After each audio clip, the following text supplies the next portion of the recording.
Hello everyone. So students, जो हमारा next lecture था वो है आपके पास अलायंस पॉलिटिक्स का। सबसे पहली चीज़, अलायंस पॉलिटिक्स है क्या?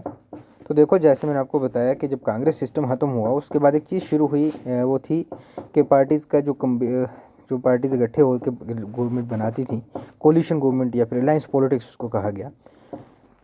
कि यहाँ पर बहुत सारी पावरफुल पार्टीज़ और मूवमेंट्स ऐसी चली जो रिप्रेजेंट क्या मैंने आपको बता रही थी कि हम दलित्स और बैकवर्ड क्लासेस को रिप्रेजेंट कर रहे हैं, ठीक है, और रीजनल एसोसिएशंस जो हैं वो दिखा रहे हैं। और ये पार्टी जो बहुत इंपॉर्टेंट रोल प्ले करती थी in the United front, that United front जिसको अंदर जनता दल और बहुत सारी रीजनल पार्टीज, हम यूनाइटेड फ्रंट के बारे में पहले भी पढ़ चुके हैं कि इसमें बहुत सारी पार्टीज़ जो थी वो मिलकर उन्होंने गवर्नमेंट बनाने की कोशिश की।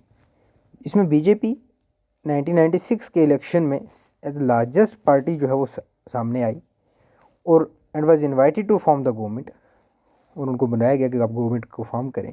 लेकिन बाकी अदर पार्टीज़ जो थीं वो उनकी जो अपोजिशन, उनकी आइडियोलॉजी इनका वेरी नहीं हुआ, इस वजह से बीजेपी ने लोकसभा के जो अंदर जो था वो उसमें मेजोरिटी सिक्योर नहीं कर पाए।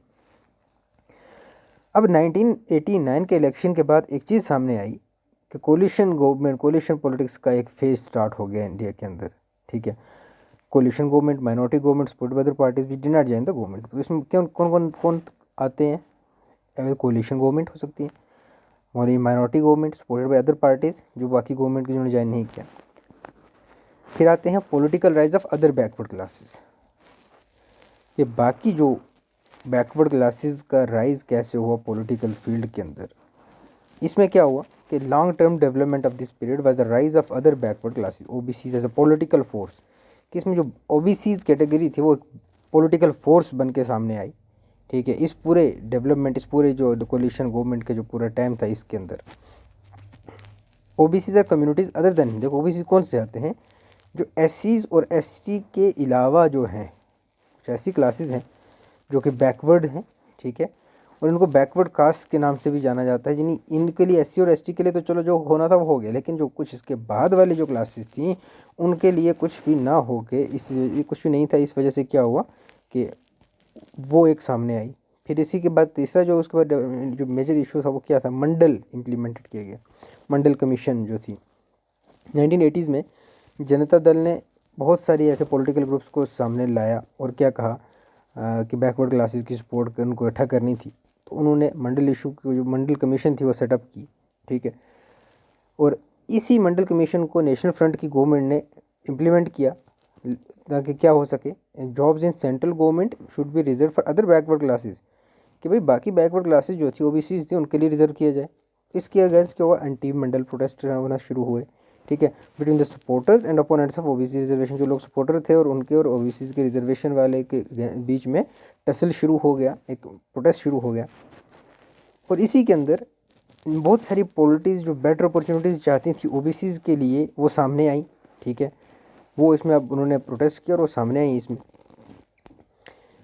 इन पार्टीज़ ने क्या क्लेम किया कि ओबीसी जो है large segment population Indian society की, ठीक है, और ये it was only democratic that the OBC should get adequate representation, कि और इसमें ओबीसी को एकदम से रिजर्व करना ही ओबीसी के सभी हकूक़ देने का जो है एक नज़रिया है। अब क्या क्या पॉलिटिकल फॉलोआउट्स थे इस पूरे में वो देखते हैं।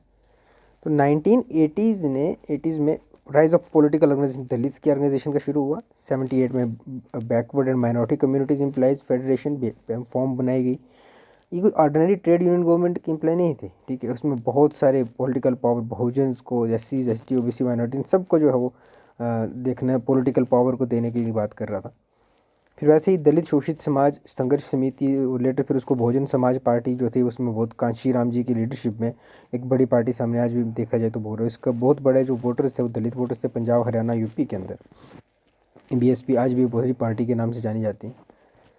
फिर दलित पॉलिटिक्स और ओबीसी पॉलिटिक्स इंडिपेंडेंटली अलग अलग बन रहे थे, ठीक है, और एक दूसरे के साथ एक कंपटीशन कर रहे थे। अब देखो बहुत सारी चीज़ें 1980s के इलेक्शन के बाद इंडिया के अंदर शुरू हो गई। यहाँ पर कोलिशन गवर्नमेंट शुरू हुई। यहाँ पे आपके पास दलित्स का अलग से चल रहा है। उसके बाद यहाँ पर आपके पास जो एससी एसटीज़ का है वो अलग से चल रहा है। यहाँ पर गवर्नमेंट कोई एक सिक्योर पर्टिकुलरली एक सिंगल लार्जेस्ट पार्टी की गवर्नमेंट नहीं है। बहुत सारी पॉलिटिकल पार्टीज़, रीजनल पार्टीज़ जो हम मिलकर गवर्नमेंट फॉर्म कर रही हैं। सो ये सारी चीज़ें, ये सारे आफ्टर 1989 के इलेक्शन के बाद जब कांग्रेस की हार हुई उसके बाद काम शुरू हो गया। सो इसके बाद क्या होता है, क्या नेक्स्ट लेक्चर क्या होगा वो कल के लेक्चर में देखेंगे। Thank you very much.